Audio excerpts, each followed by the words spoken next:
I now like to introduce Zablocki VA Healthcare Systems Public Affairs Officer, Joe Travato, to tell us a little bit about Milo's story. Joe.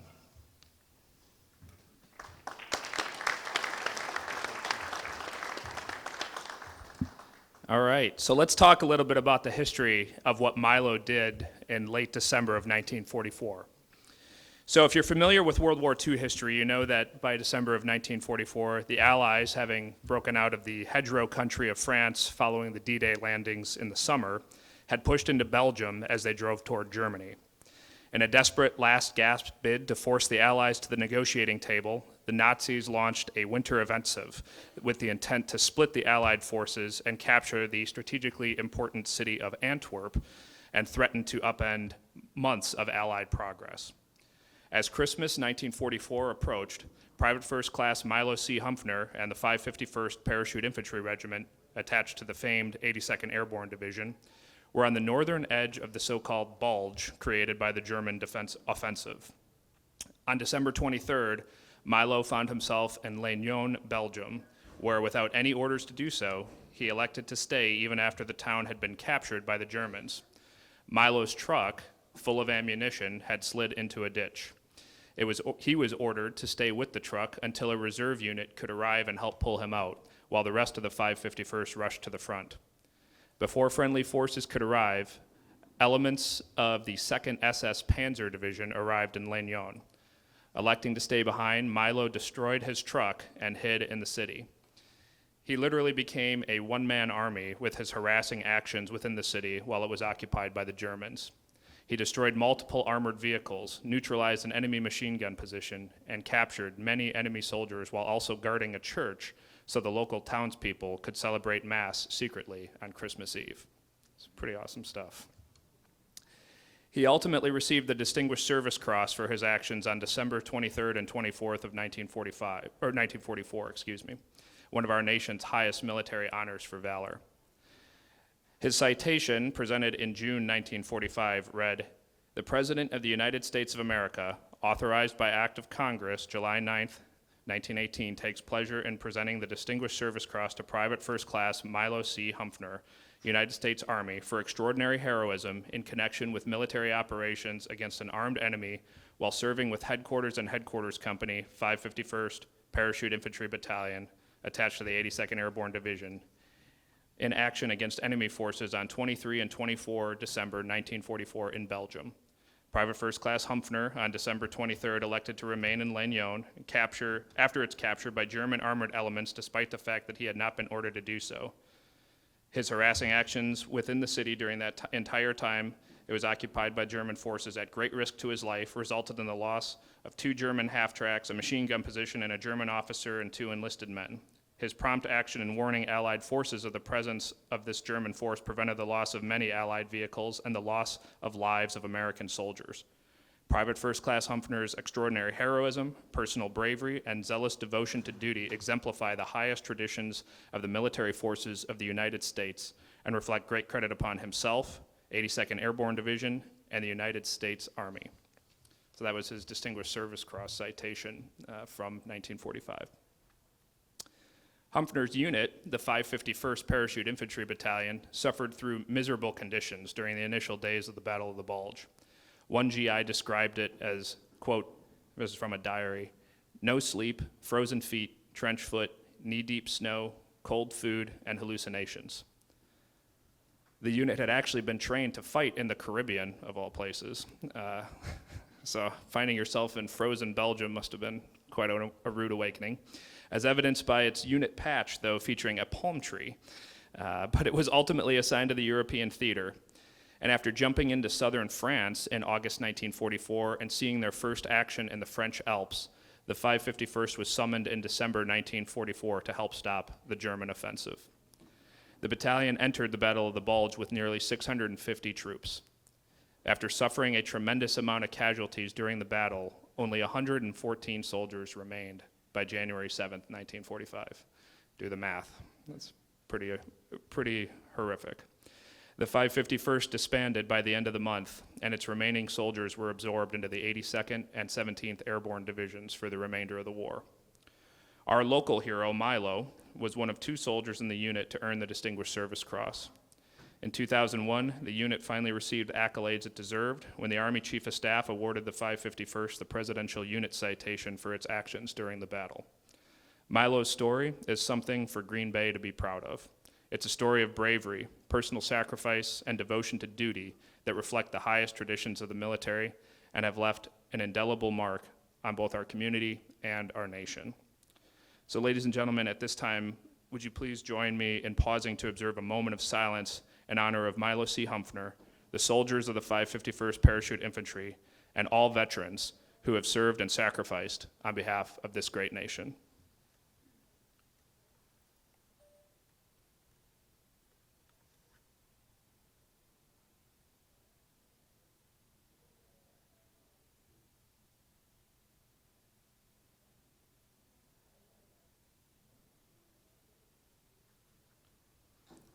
Thank you very much.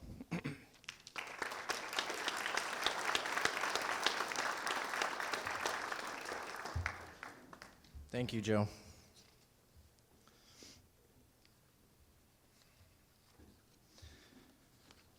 I'd now like to introduce Mr. James McLean, the Executive Director of the Zablocki Healthcare System, to offer his remarks on the importance of both Milo C. Humphrey's legacy and of this world-class healthcare facility that we have here in Green Bay. Mr. McLean.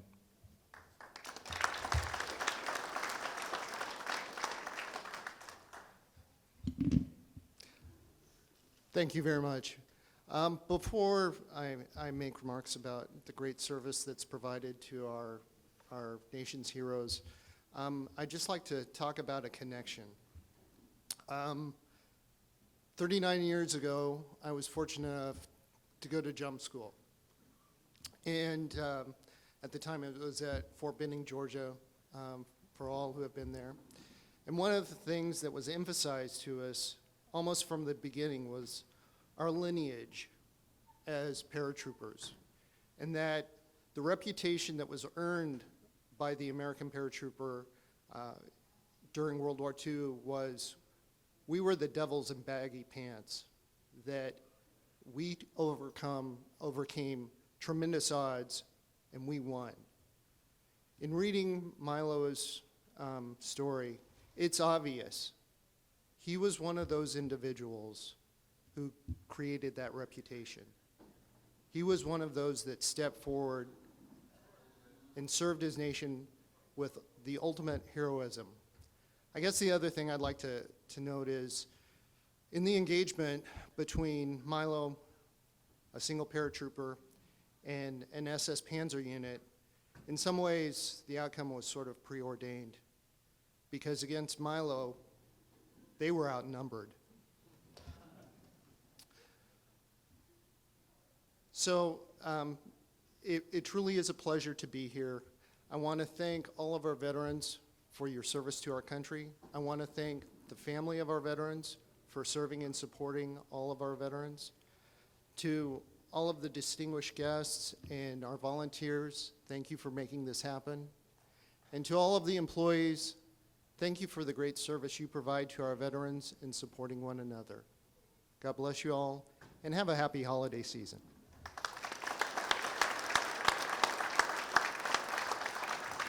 Thank you, Mr. McLean. It is now my honor to introduce Dr. Daniel Zomchek, the Network Director for the VA's Vision 12, which includes all VA medical centers in Wisconsin, Upper Michigan, and Illinois. Please welcome Dr. Zomchek.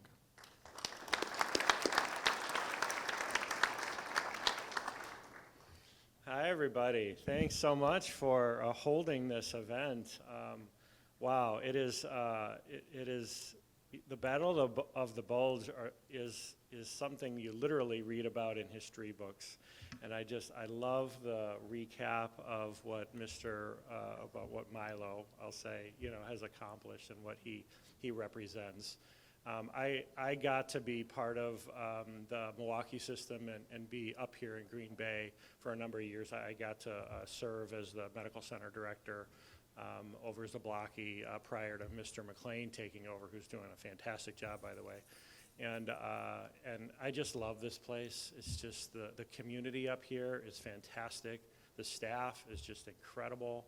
And when I think about the spirit of what this place is about, it really is about what Milo and our veterans have accomplished. I mean, it's not about fortune, right? It's not about fame. It's about what's doing the right thing because it's the right thing to do.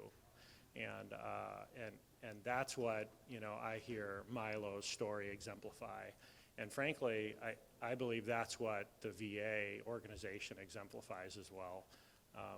Never in my career, I've been in, my whole professional career of over 20 years has been in the VA, and not once have I had to make a decision that puts other factors in front of what's best for the quality of the care for our vet. And I don't know any other healthcare system who can say that. And I think I really want to thank all of our stakeholders, our veteran service organizations, our congressional folks, the mayor, all of our supporting cast, if you will, that surrounds us to encourage and support us in doing the right thing by our vet. But I especially want to echo what Mr. McLean said about thanking our staff, because I know that that's what you're all about. You're not, in the VA because, you're looking for riches or you're looking for, fame, in the press or anything like that. You're here because you care about, the best mission in the world. So with that, I just want to say thanks for being here and appreciate just this entire event. Thank you very much.